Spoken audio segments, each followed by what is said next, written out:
So I call it flipping the switch. Whatever you got going on outside of practice, outside of the classroom, or outside of the weight room, like when you're in the weight room, it's time to go. Like we're not worried about any of those external factors.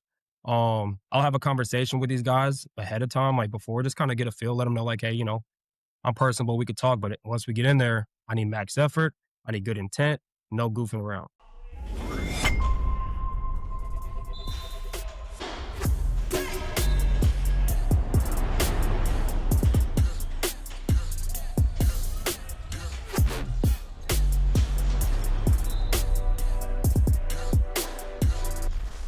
What's going on, Samson Strength Coach Collective listeners? On today's episode, we have the head strength and conditioning coach at UT Tyler for football, Morgan McCrary. Morgan, thank you so much for coming on, man. I appreciate you for having me, Connor. Dude, I'm stoked. And again, I always got to paint a picture for our listeners. Some people watch on YouTube, but a lot of people just listen. Morgan's jacked. I got to meet him at the conference. This jacked guy came up to me, and then we started talking just a little bit, and then we had to get you on the podcast. So we were just talking about this pre-show a little bit, right? Like at CSCCA, you bump into somebody, you meet somebody for the first time, or you see old friends, and it's like a 2-3 minute conversation because then you immediately got to go talk to somebody else. And so that's like the beauty of it is you get to meet so many people. The downside of it is you don't really get to talk that much. So look at us. We got a full 45 minutes to talk right here. Yeah, this is awesome, man. I appreciate it. Well, I'm stoked about it. Let's get right into it. Can you just give me a breakdown of your career and then what's led you to UT Tyler? Yeah, so just a small correction. So here at UT Tyler, we do not have football. Oh, So my apologies, man. I don't know why I said that. no, no, hey, Thanks for correcting me. you got me excited, man. I was like, shoot, are we about to get a football program? No, I don't know about, but Thanks no, for correcting me. no, for sure. Just to give you a quick little rundown, man. So born and raised in North Las Vegas, Nevada. Grew up with sports my whole life. I ended up going the JUCO route. So I went to a school called Arizona Western out in Yuma, Arizona. Played football there before I went to Montana State Northern, small school out in Havre, Montana. Played 4 years at DB there. Started all 4 years. Towards the end of my career, I did my first internship with cross country with strength conditioning. Again, I wasn't even, I just kind of needed something to get my foot in the door. And then from there, I actually took a high school job at the local high school. So I was an assistant DB's coach, and I was the head football coach for JV, and then I was also the strength and conditioning coach for the entire program, which is actually what you know kind of made me want to get into that school. But did that for 2 years before going off to play arena football for a year. Did that, and then in the middle of my season, I actually had one of my mentors reach out to me about a unpaid internship opportunity with the Texas Longhorns. And I was like, shoot, I don't care, paid, unpaid, like I'm gonna go ahead and pack my stuff and go. And he was like, well, how are you gonna work? Like, how are you gonna pay for everything? And I actually had a job with Walmart at the time. So I was able to just kind of transfer over. I was working from, I want to say like 5 to 2 p.m. at Texas, and then go take a quick nap and go to work from like 4 to 10. And, I found some roommates over there at Austin. They were supportive of it, and everything was going smooth from there. To me, I was just happy to be in the environment. Spent about 3 months there before I got approached with an opportunity to take a GA position under Coach Huth at Incarnate Word. Great opportunity. Spent a year there before I took a paid internship at Auburn under Coach Dom and his staff. Again, great opportunity. Learned a lot. But at that point in time, I was about 31 years old. I was like, man, like I'm not making enough money. I kind of got to do something for me and my family. I got a wife and I have a kid now. So I went the private sector route for a little bit. So for about a year and a half, I was working at D1 training as the head speed and strength coach. Still had that itch to get into strength and conditioning, the college sector. And, this opportunity came up, and the pay was good. It kind of just made sense. Tyler's a beautiful place. We have a lot of resources here, similar to the D1 programs, and you don't really see that at the D2 level. So to me, that was like a big green light for me to go ahead and take that opportunity. And now here I am. Man, I love it. And that's where I got messed up, because I remember you were a football player, and then that's why I said football. So I appreciate and my you. whole background was football before this. So Yep. yeah, Well, again, I apologize for that because don't worry, I man. try to be on point with it. So, Yeah. but you know, I love the journey through it, and I definitely want to dive into the difference between the private side, the high school side, collegiate sector, all these different areas you've been. You Hmm. know, I'm curious. You said your first GA opportunity, or sorry, first opportunity to work in strength and conditioning was with cross country. Yeah. You know, what was that like for you, especially going from a sport like football to then working with cross country? I mean, they're almost complete opposites from a needs and a demands, you know, from a strength and conditioning or a science perspective. What was that, you know, kind of first experience like working with them? Honestly, like I treat every sport the same. I just like seeing growth in athletes, and I want to, I love the training aspect. No matter if it's golf, football, I just like to see people get better. But I'm gonna be honest. I think the coach I was working with, he just needed a body, someone to take over the offseason workouts. He wasn't there for anything. So, like, I just kind of ran the show. I was going based off what I was learning in the CSCS book or in undergrad, and everything was like 3 by 15. It doesn't matter for back. They're probably super sore, but I'll tell you what, the energy was good. We had good music playing. So, like, I just had them doing some footwork stuff. Try to keep everything like aerobic based. So we weren't pushing like a whole lot of heavyweight. It was just more, up tempo and not a whole lot of rest in between. They loved it. I don't think it was, the best type of stimulus we were supposed to give them. But uh, again, to me, it was just a learning opportunity to kind of get a feel for, if I even wanted to do this. So I also needed for like an undergrad credit, and I was still playing football at the time. So it was just an opportunity for me to, just kind of get a feel for everything. Yeah, you know, I think it's always so interesting to start working with teams that you're not really well acquainted with, right? Right. You know, for me, it was swim. Like I never grew up, I didn't know any swimmers. I didn't, you know, I barely swim myself.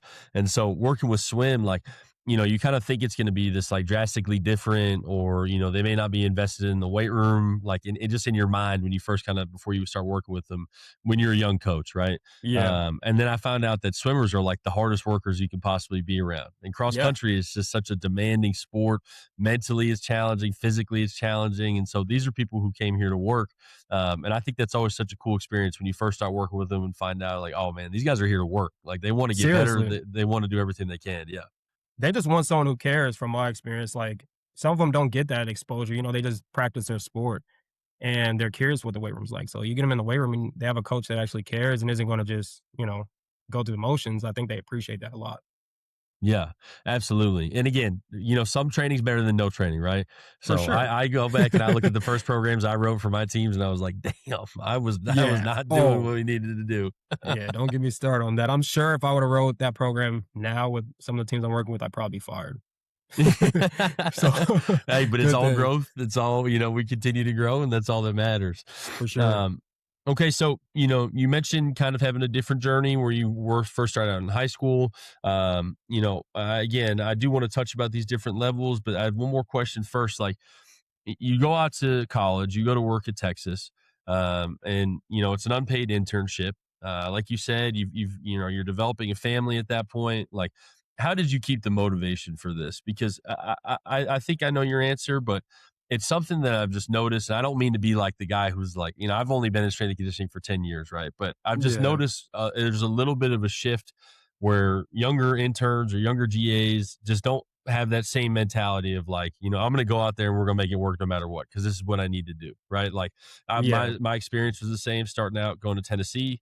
I was not getting paid for a full year and a half, and it was like, well, I'm going to make it work because I know this is what I want to do with my life. Like, Right. how did you stay motivated? How did you kind of, you know, keep that mentality of like, I've got to do whatever it takes to be able to get to where I eventually want to be?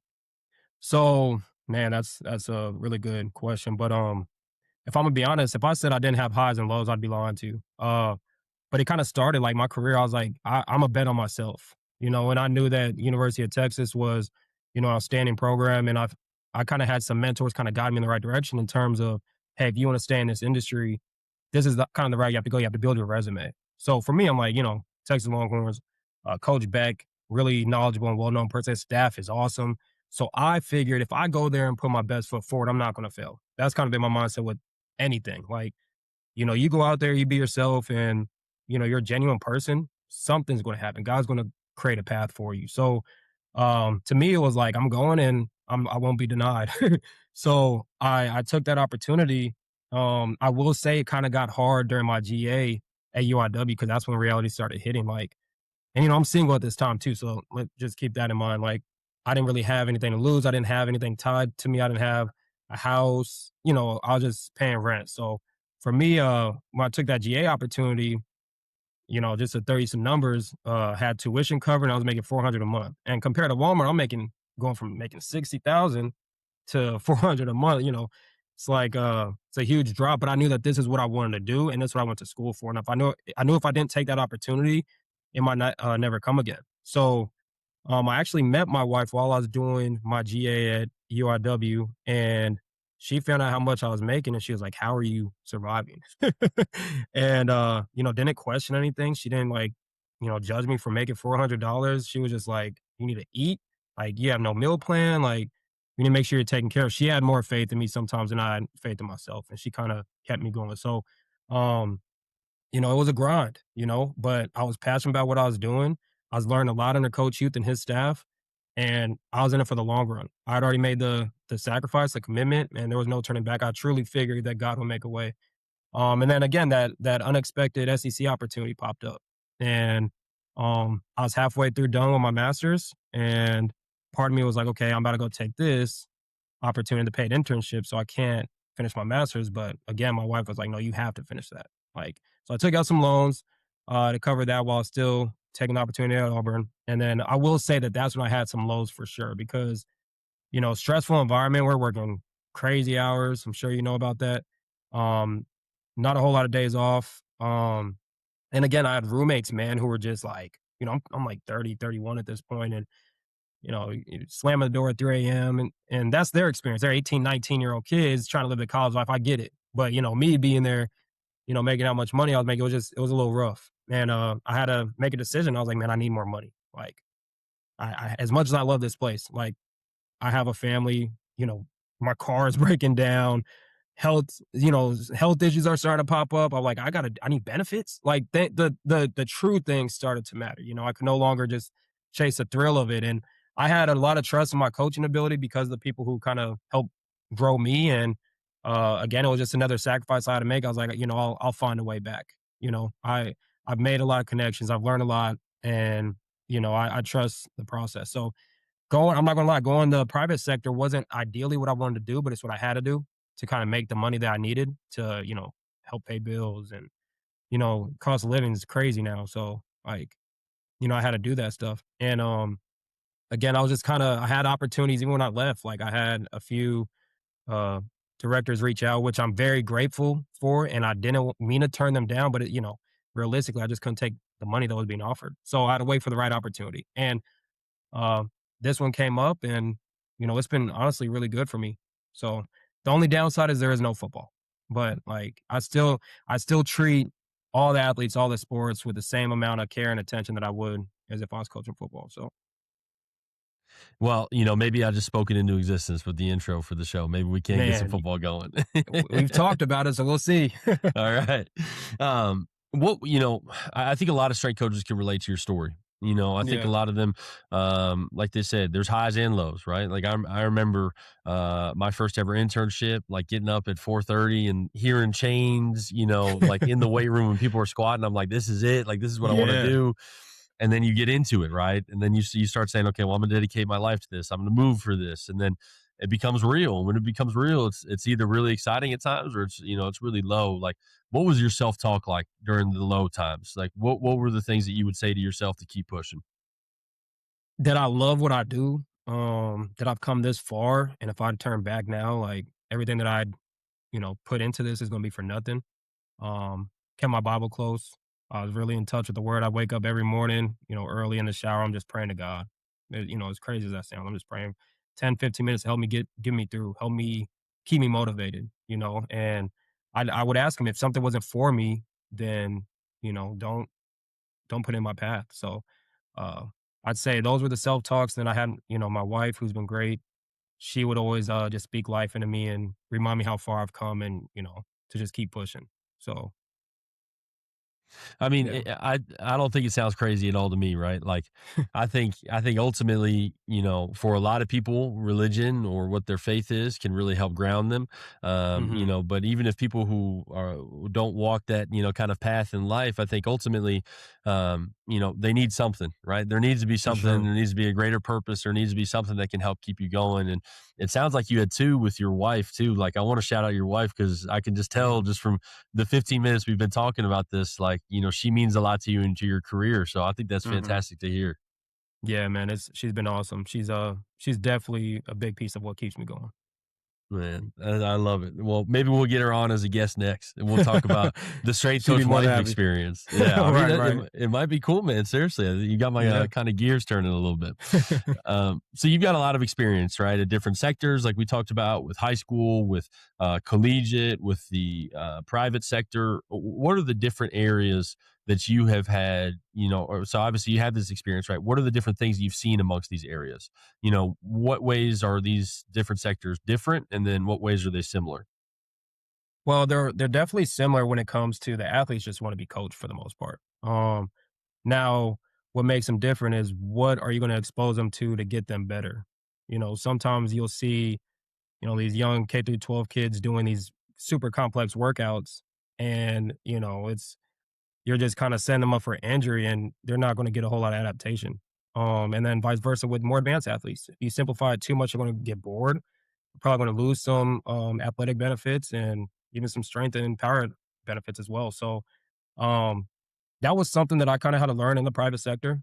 Like, I knew that simple training that's kinda my philosophy, like, simple training is pretty effective, as long as you're intentional about what you do and, you kinda make sure that you're tracking, like, their progress. So when I went to the private sector, um, you would notice a lot of things with these kids, like, they might be able to run, but not effectively.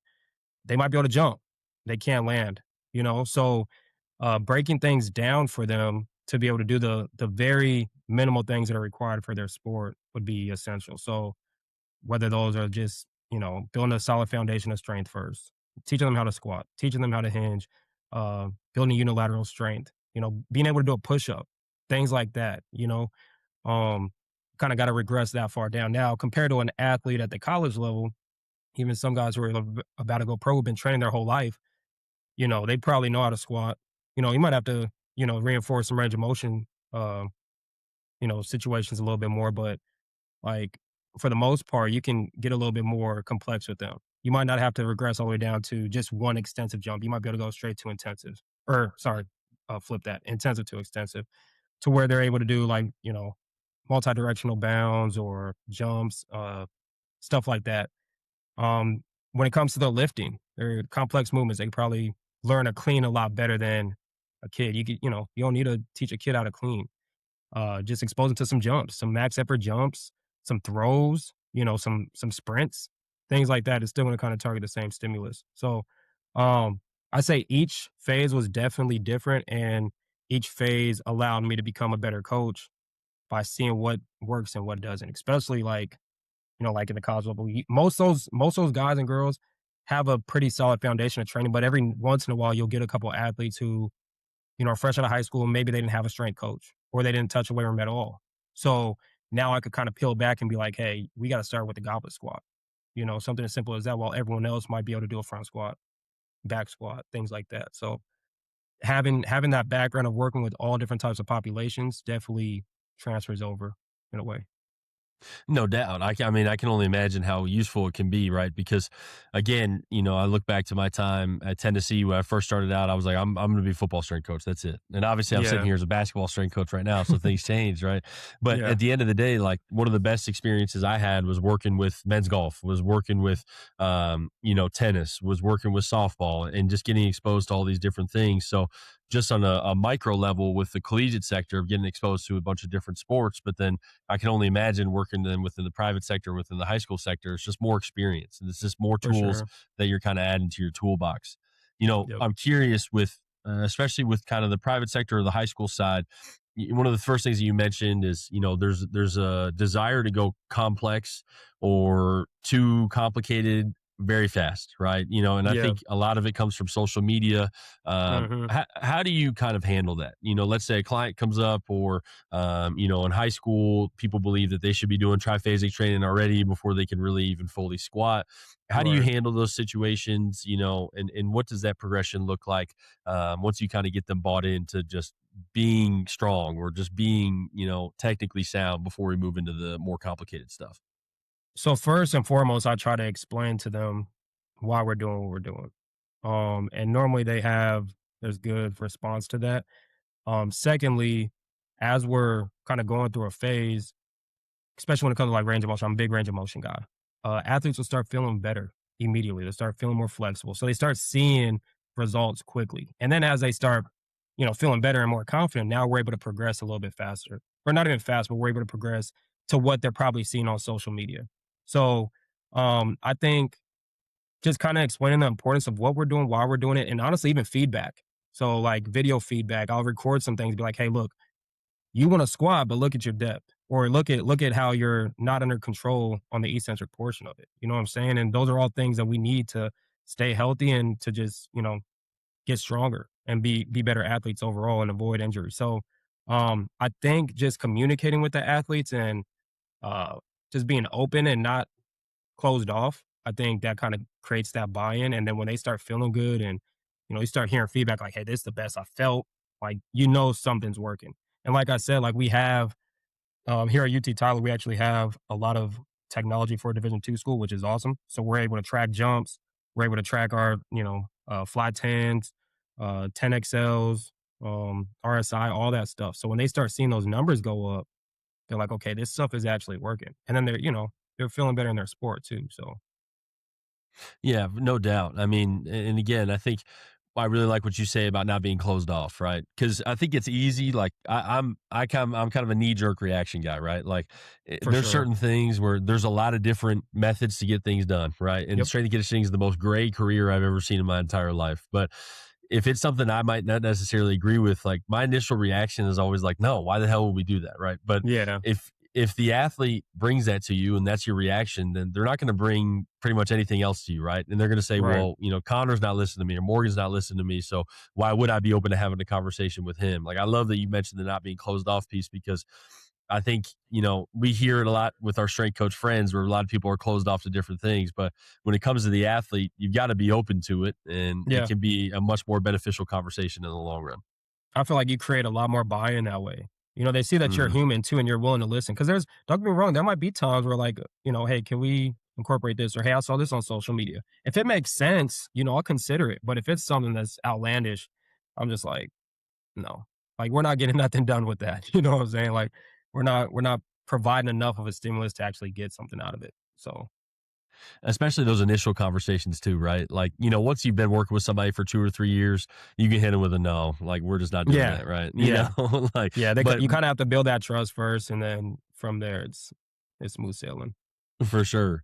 Well, coming from a building trust perspective, how many teams do you work with at UT Tyler? So I oversee 17 Olympic sports. I directly work with baseball, men's basketball, women's basketball.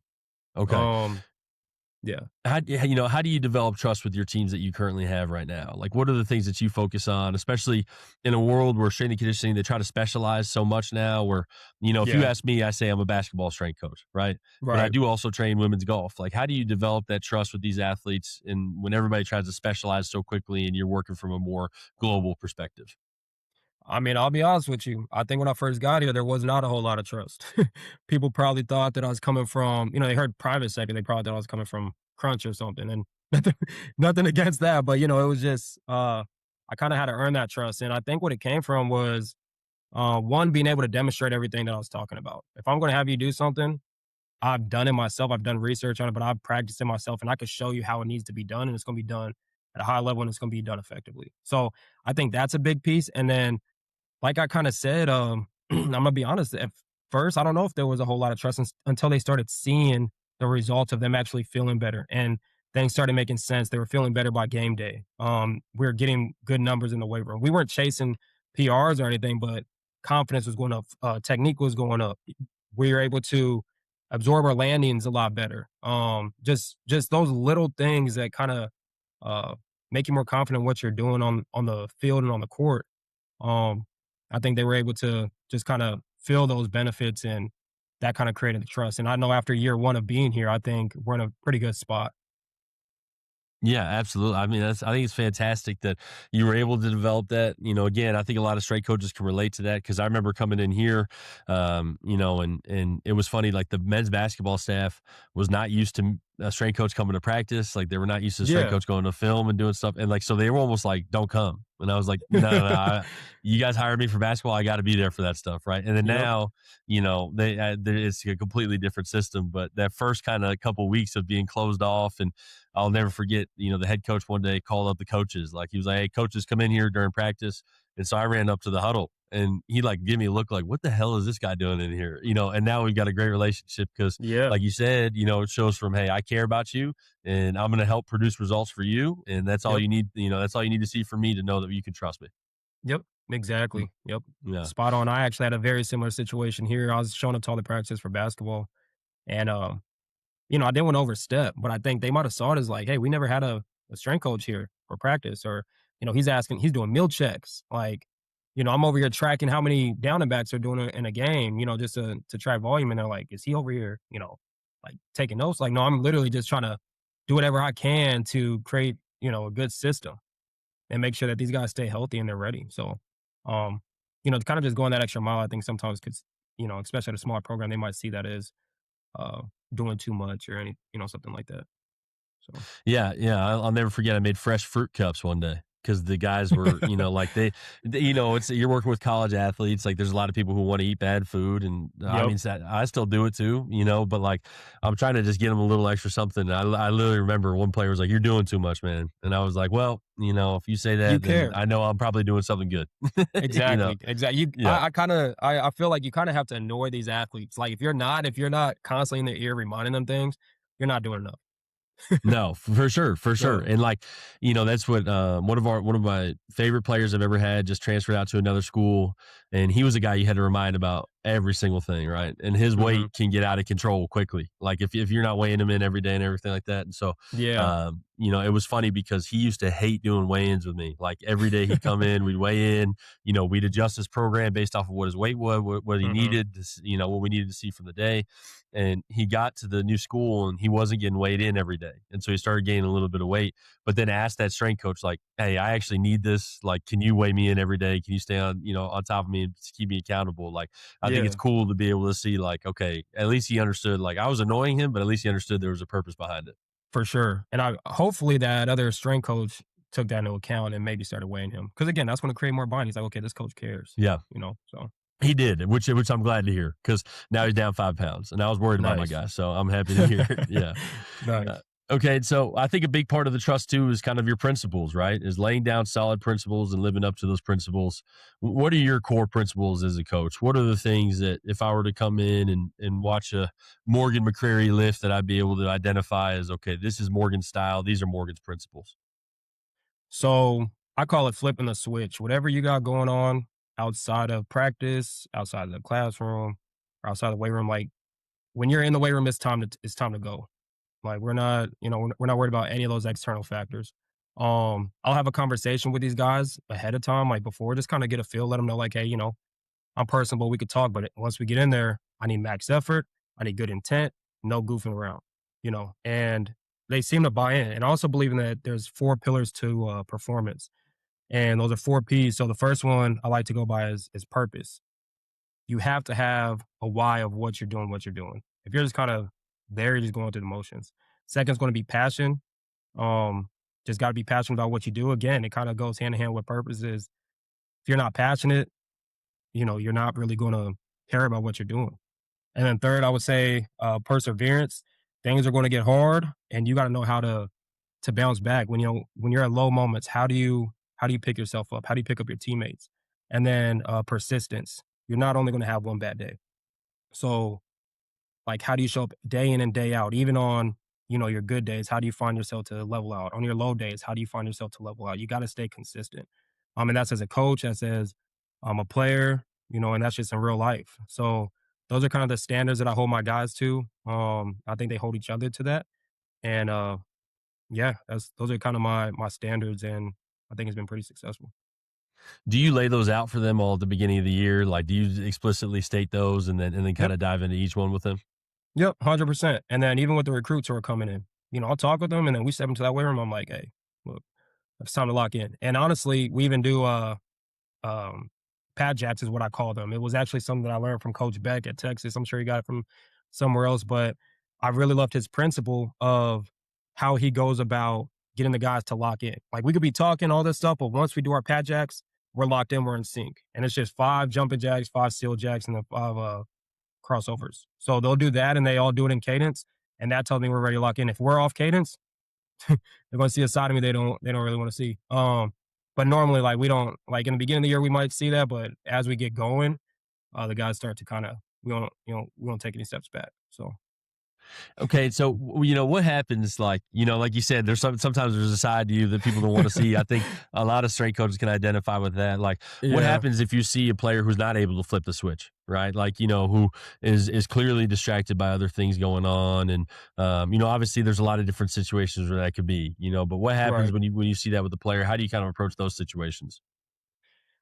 It varies honestly. If it's just an individual player, and honestly it depends on the team too. Some guys like I could call them out in front of everybody, and they feel embarrassing to get some to lock in. Other people they might shut down, so I'll pull them to the side and be like, "Hey man, what the hell is going on?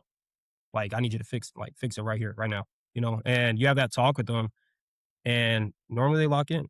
So, that's kind of just how it goes. To be honest, there's been times where I've popped off on a whole team because of one person, and they're kind of looking like, "Hey, coach, like, what the hell? I'm doing everything right." And I'm just like, "My bad, yo." Like, but so and so got to me, and I feel like again, there's just that happy medium. You can't get too high, you can't pop off too much, and then you can't just be too laxed at the same time because the guys are always watching you. So Yeah, I think, too, like you said, if you do it too much, too frequently, it really loses its, kind of for sure. meaning. Like Hmm. I used to kind of think I had to be like that, be a little too aggressive, and then all of a sudden, like I was like, man, they're not even listening to me when I get like this. They're just waiting for me to stop talking. Yeah. And then they're going to Yeah. move on about their day. So I've switched. It's been a growth lesson for me personally throughout my career, and I love what you say too, right? Because I asked you a very broad question. Like, there's a lot of different situations. You have to handle everything differently. For sure. We have a rule. Whether this is I've got two rules in the weight room. The one is no talking when I'm talking, right? Yep. And the second one is no skipping sets or skipping reps. Like I Yep. said, just try to keep it simple with them. And then we had last year we had a player skip a set and skip reps on another set, and so I knew I had to call him out. The rules, it's 50 burpees for everybody in the room because it's just something that Ooh. sucks. Yeah, Yep. it's like I want it to be a one time, we're done. Nobody ever has to Yep. do this again. Yep. And I usually call that player out, but I remember this player specifically. I was like, if I call him out, his confidence is low. He's a brand new member of this team. Like Yeah. I already know he's struggling making connections with the guys. Like this could be something that could end up making or breaking some of his relationships, right? Because then they're going to be For like, this is the sure. guy who made us do 50 up downs and everything like that. So it was funny because I mean, I basically just said, hey, somebody's skipping sets. We got to make sure we do our 50 up, 50 burpees, and we'll be on with our way. And the guys are like, who was it? And I was like, Yeah. no, I'm not gonna say. They're I ready. was like, Yeah. yeah, I'm not gonna say. They're like, who was it? Like I'm going Yep. back and forth, and I was like, no, I can't do it. And then I called that player afterwards, like you said too. Like I think that's when you don't call them out in front of the team, you always got to talk to them afterwards, especially. Hmm. And I could tell he was like, thank God you didn't call me out in front of the team. Yeah. So it is context dependent. There's a lot of different ways to approach those situations. And sometimes you just don't want to mess up the flow of something. Like Hmm. I know we were doing intervals at Auburn one time, and everything was going smooth. And one athlete kind of chirped at me a little bit. And if I would have just stopped everything that I was doing and cuss this guy out or whatever, it would have threw everything off. And the other players would have been like, "Hey, like what's going on? Like everything's fine." So again, kind of goes back to what you said. You just gotta there's a time and place. You gotta know how to approach it. Yeah, absolutely. Obviously, you've had a lot of experience within the field. You've seen a lot of different things. Like, what is the main piece of advice that you would give to younger strength coaches? If you had a young strength coach reach out to you and say, "Hey, I really want to get invested in this field," what are the main things that you would say to kind of help them come along? I would say be ready to learn, um, and network. Don't I understand like you're an undergrad and all this knowledge is fresh, but like there's so much out there. You need to learn from different coaches. There's multiple ways to get something done. So, just because you just learn what triple extension is, don't go into a new weight room where people have been there for years. guys are veterans in their field and, you know, go there and try to tell them how to do something. So I'd say just network, be open minded to different training philosophies, and be ready to learn. Ask questions and don't be afraid to fail. I think that's a big one. So I've seen a lot of interns, they get somewhere and they're a little quiet or hesitant. Like, take those chances. If you get cussed out by the head guy, like, take it on the chin and keep moving, because they're probably going to appreciate that in the long run that you kind of stood out and did something a little bit different from everyone else who's a little hesitant. That's the only way you're going to learn is like, you got to get thrown in the fire and you got to, learn how to get out. So, I'd say those are the main things. And yeah, Yeah, what you say about not being afraid to fail makes me think of it's something I learned from one of our. He's our bigs coach here. He's one hmm of the best coaches I've ever been around, right? But one of the things he always says is your volume is your confidence, right? yeah, Like, so if we always talk, we're a defensive oriented team. Everything we do is about defense, and so we got to talk to each other on defense. And if we're not talking, or if we're saying something but we're not loud about it, he's saying you don't know if you're right or if you're wrong. And he said, I'd rather you be loud and wrong, and then we can yeah, fix it, but yep, the last thing that I want is for you to be quiet or just not say anything at all. Because e- again, you've got to fail to continue to grow. exactly. Yeah, you can't Yeah. be a mouse. So okay, I like that. I'm gonna use that. Next time he uses the voice, your volume is your confidence, I'm gonna bring up not being a mouse. I like that. Yeah. So I'm gonna turn it on you here, right? What are some failures that you've experienced in your career, and then how did they help you grow? I have three that I could probably think of off the top of my head. Um, I'd say there was one time, and I'm not gonna name the institution, but I saw a specific field workout that was on the card, and I was like, "Hey, I want a demo." And this is my first gig, I'm like, assistants are looking at me, they're like, "Do you even know what this is?" And I'm like, "Yeah, I did it." They're like, "Okay," and they probably knew I did it. They're like, "Okay, let's go ahead and demonstrate it." And then I demonstrated; it was completely wrong. They said, "No, and that's why you're not demoing." I was just like, "Well, damn." At least I showed them that I was eager. I wanted to do these things, and I actually feel like that helped build our relationship a little bit more, because they were like, okay, he's not scared to do these things. I'd say that. A failure that I had, I'd say was at one of the bigger institutions I was at. And it was me kind of, taking that role and thinking, hey, I'm coming from an institution where things worked really well. This has got to be the only right way to do something. So I take those philosophies over to a different area instead of adapting to their philosophy. I'm still kind of um, stuck in what I was learning at the previous one. So just learning how to adapt, I'd say. That was probably one of the failures. But other than that, I've had a few different interactions where, something might not go correctly, but I don't see it as a failure. It's just like a learning curve. It's like, okay, this person wasn't moving correctly, or I programmed this, we might have to change this. So I see failures as just opportunities to learn and grow from them, to be honest. Things maybe just don't go as planned and you gotta adapt. So Which is the whole principle of strength and conditioning, right? Is for sure. nothing goes as planned. Yeah. I don't even write out an annual plan anymore because there's too much you got to adapt to, and so I program month to month, and then we Yep. go from there. Yep. So We have I a love plan and the we try to stick to it and we make adjustments as yeah. needed. Yeah. Oh my goodness, bro. And I'll never forget my first year at Texas Tech. I wrote out the full annual plan and I was like, boom, perfect. We're done. I'm done Yeah. programming for the year. Right. And then like Yeah. first practice in, we went like 3 hours, on like Oh a yeah. summer practice. And I was like, damn, okay, Gotta program go out make the window. adjustments. Yep. Yeah. I just Exactly. And wasted. it's funny. Sorry to interrupt, but I tell No, no. the young coaches all the time, and I'm like, when they first hear that, I'm like, yeah, we don't write a annual plan. Go ahead if you want, but you're gonna see there's gonna be a lot of changes to it. And they look at me kind of crazy until they start to see. They're like, okay, so Yeah, that's the project that everybody's got to do, right? And exercise science, and on these training and conditioning classes is okay. Finally, write it out, write an annual plan, and I think that it comes across to the students as like, okay, this is what you're going to do as a strength coach. It's like, no, this is just a test to make sure that you know how to train in different phases and get the most out of where you are in the season. But yep. I don't know a single coach that I've talked to right now who actually legitimately writes out a full annual plan anymore. Mm-mm. There might be a handful, but again, I'm sure that they don't stick to it. Yeah, There's yeah. no way. So It's impossible. I mean, there's no way. yeah, Well, I love what you're saying about the adaptability piece too, and I'm sure that's such a big lesson for you in your career because ultimately, like we said, you've been in a lot of different sectors. So you can try to take something from, the collegiate sector and bring it to a private sector, and it's just not going to be able to work out to that extent, right? Like I yeah, always think too, we're fortunate in the college section because right now, we've got players who are locked in with us and they've got Yeah, to do what we say, right? And if they don't get it exactly. done, like if they don't come to lifts, like there's consequences for it versus on the private sector, it's a lot different. So I think that Mhm. adaptability piece is huge. And I can definitely see how it's a full lesson you've learned throughout your career.